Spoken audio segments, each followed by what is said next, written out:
Back on MorningLine, live to you on the Plus right now and streaming video, News Channel 5's Nick Barris along with Fletcher Long, Brandon Vanderburg's attorney the day after the verdict. We'll get to your calls in a second, but real quick, he's such a wealth of information, and during the break I was asking him about those constant sidebars. If you watched, you spent a lot of time back in the judge's chambers with the other attorneys debating issues. What was that like, and what went on really back there? Well, a trial is just really intense. I mean, there's a lot of legal lawyering that happens that you don't even see. Yeah. I mean, I guess you could buy the transcript and read it, but there are issues about evidence the government wants to put on, arguments about whether it's permissible to have it admitted to the jury. Did it get heated? It gets heated. There's evidence that we want to put on that that the government's vigorously opposed to our presenting.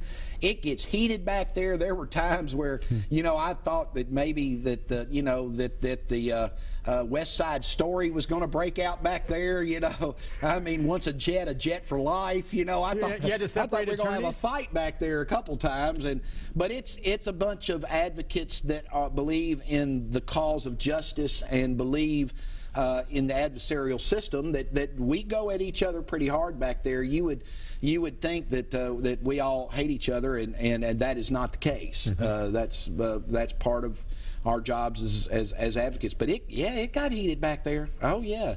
The judge had to intervene and talk about the judge a bit. I thought he was very cooperative with the media and ran a good courtroom. I have a lot of respect for him. How did he handle things? Monty Watkins was a fantastic criminal defense attorney for many years before becoming a judge. So he came from a defense attorney background as opposed to many judges who have come from a prosecutorial background. Well, you heard the culture defense that was proffered by Warwick, which I thought developed nicely over the course of the trial. That may have had a lot to do with why they were out 3 hours. But that defense is kind of not technically a defense. Now, it's in the definition of recklessness, because the definition says that it's conduct that deviates from what a reasonable ordinary person would do in the shoes of the defendant. Well, in the shoes of the defendant, inferentially at least, recognizes that the culture from which they emanate and in which they live forms their perspective from their shoes. But Judge Watkins allowed pretty wide latitude with the defendant to develop defenses that could cast reasonable doubt. He allowed an expert witness to testify about the inability to formulate a culpable mental state because of his mental faculties being impaired by alcohol. You felt he was very fair? I think he was. I mean, I'm sorry, I know you asked me what time it was. I told you how to make a watch. That's all right. But I want to get some of these calls for you. I'm sorry. No, that's fine. But yeah, I thought he was fair. I thought he provided a lot of latitude and allowed us to try kind of an outside-the-box defenses. Not so much the Vandenberg team, but he certainly did the Beatty team. All right, well, don't apologize. I found these insights just fascinating after watching this. Let's go to Ann. Ann, good morning. Go ahead. Good morning. Hi. First, I'd like to thank the victim, the prosecution team, and mostly the jury for listening through all this. I'd like to thank Corey Beatty for having the guts to go on the stand and admit that he did this. As the parent of a young lady that was date raped in one of our high schools, I'd like to know what Mr.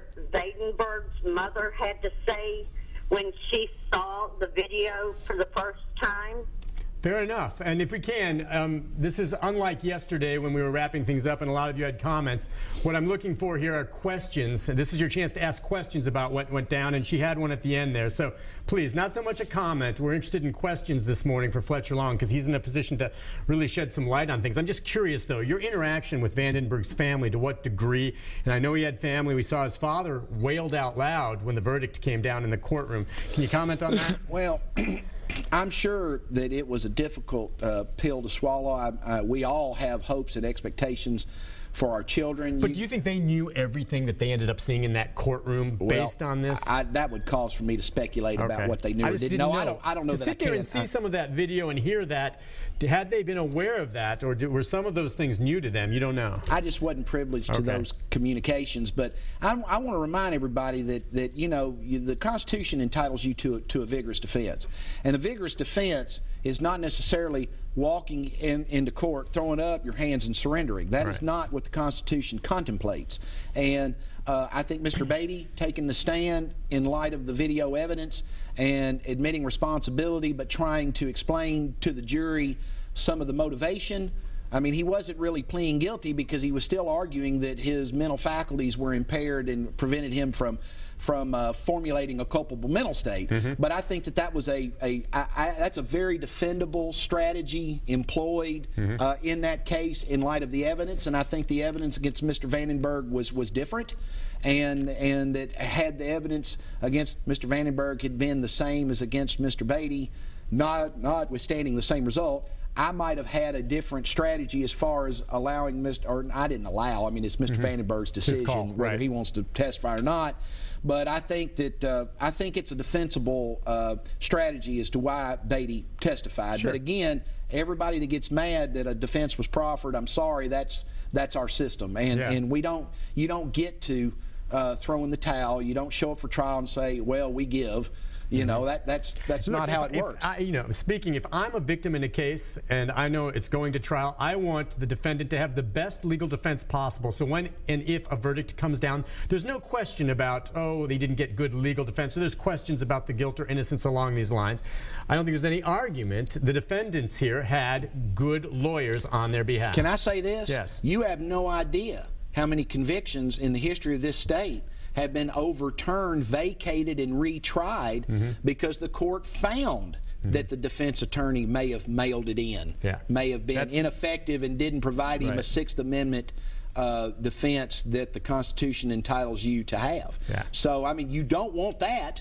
Or maybe you do. I don't know. You know. In my opinion, that's not the case here. Let's go next to David. David, good morning. Morning, Nick. Hi, Dave. Go ahead. Great job with the coverage. Mr. Long, I thought you had a major uphill battle in this case. I commend you for the job you did.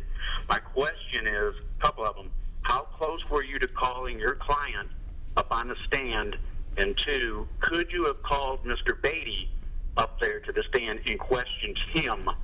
And also, as far as the law, can you please explain why it is you guys tried the case with both defendants?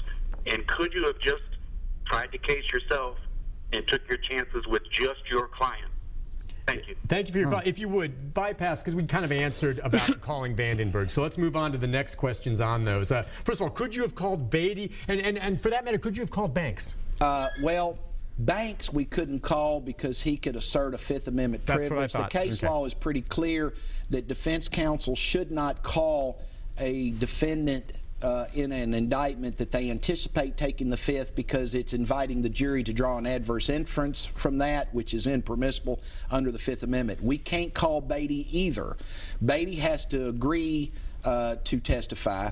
And he did. As far as Vandenberg, I do want to make one comment. Okay, real quick on that. The comment is this: there are two decisions that the law says a defendant makes. That's what plea to enter and whether to testify. So it doesn't matter what I considered or didn't consider. The ultimate decision as to whether to testify was Brandon Vanderburg's decision and his alone. Okay, and as far as trying them together, that was the prosecution's decision. We moved to sever. We tried to sever the defendants. We thought that the cases should have been severed and tried separately.